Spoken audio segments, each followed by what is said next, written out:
சர்வதேச வறுமை ஒழிப்பு தினத்தோடு இணைந்ததாக வாழைச்சேனை கோரளை பெற்ற மத்திய பிரதேச செயலக சமுர்த்தி பிரிவினால் நடாத்தப்பட்ட நிகழ்வு செவ்வாய்க்கிழமை 10ஆம் திகதி செயலகத்தின் மாநாட்டு மண்டபத்தில் இடம்பெற்றது.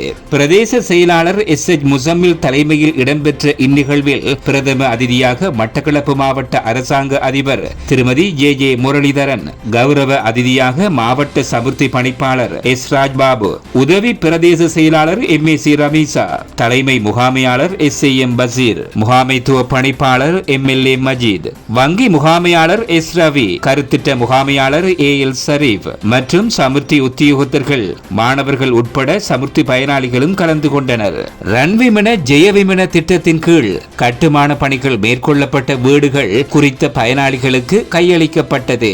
50 பயனாளிகளுக்கு உலர் உணவு பொதிகளும், அஸ்வஸ்ம திட்டத்திற்கான மேம்படுத்தலுக்கு எதிர்பார்க்கப்படுகின்ற 100 பயனாளிகளுக்கு மரக்கன்றுகளும் வழங்கப்பட்டதோடு கல்வி பொதுத்தராதர உயர்தரத்தில் கல்வி கற்கும் 58 சமுர்த்தி பயனாளிகளின் மாணவர்களுக்கு சிப்தோர புலமை பரிசில் பணத்தொகையும் வழங்கி வைக்கப்பட்டது.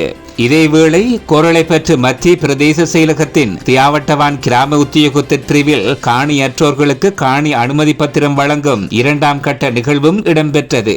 அரச காணிகளில் குடியிருந்து அவற்றை பராமரித்து வரும் மக்களுக்கு குறித்த காணிகளை வழங்குவதற்காக காணி அபிவிருத்தி கட்டளை சட்டத்தின் கீழ் மாகாண காணி நிர்வாக திணைக்களத்தினால் அனுமதி பெற்ற நிலையில் காணி கச்சேரிகளை நடாத்தி தெரிவு செய்யப்பட்ட 93 பயனாளிகளுக்கு 2ஆம் கட்ட காணி அனுமதி பத்திரம் வழங்கும் நிகழ்வு பிரதேச செயலாளர் எஸ் முசம்மில் தலைமையில் இடம்பெற்றது. இந்நிகழ்வில் மாவட்ட அரசாங்க அதிபர் ஜே முரளிதரன், உதவி பிரதேச செயலாளர் எம்.ஏ.சி. ரமீசா, காணி வழிக்கள போதனாசிரியர் சி.எம்.எம். சமீம், கிராம சேவை உத்தியோகத்தர் எம்.எம். அன்வர் சாதாத் மற்றும் காணிக்கிளையின் உத்தியோகத்தர்களான G Chandrakanthan, M M. Anwar, G Kamalraj, M S F. Riyasa, M. Sumaiya ஆகியோரும் கலந்து கொண்டமை குறிப்பிடத்தக்கது.